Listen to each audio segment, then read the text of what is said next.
rule of law. I mean, they want to drive Christians out of town without any due process. Here, let me read for Anderson, and I know it's probably for the first time he's heard this. Let me read the section of our charter, our Constitution, the section called Fundamental Freedoms. The Fundamental Freedoms section of our Constitution says, and I quote, everyone has the following fundamental freedoms. A, freedom of conscience and religion. B, freedom of thought, belief, opinion, and expression, including freedom of the press and other media of communication. C, freedom of peaceful assembly. And D, freedom of association. Every single point of which was violated by this council. No freedom to hold different views, especially if it's religious. No freedom of the press. This event was actually officially sponsored by the city's newspaper. They were censored in their beliefs. No freedom of assembly or association either. This meeting was simply banned from public property. Christians are good enough to pay taxes to buy a convention center and to pay to install TV cameras to watch blowhard councillors.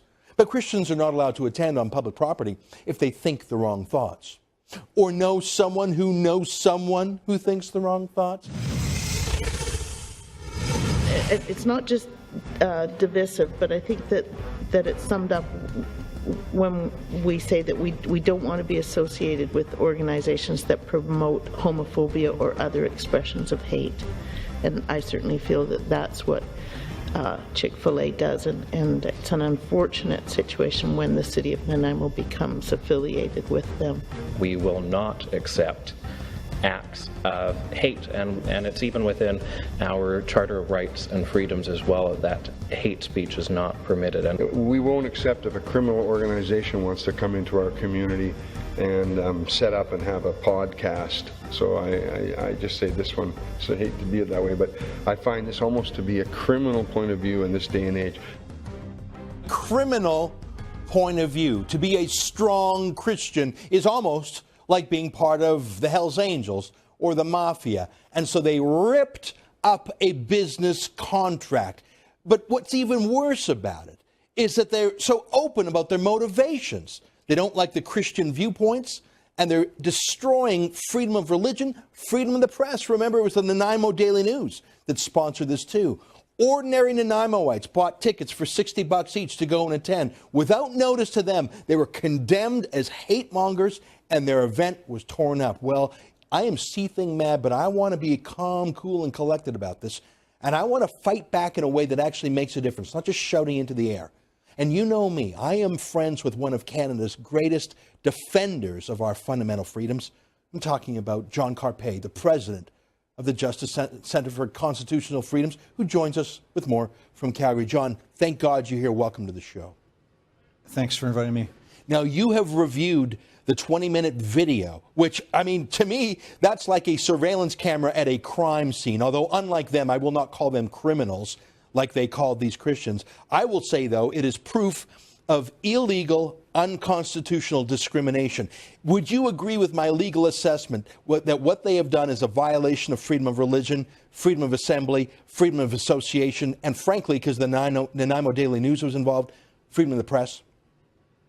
This is definitely government abusing its authority, and clearly they're violating the freedom of conscience and religion, freedom of association, and freedom of expression by passing this motion to tear up a contract and making it very clear that anybody who disagrees with the personal opinions of city councillors about sex and marriage is a second-class citizen.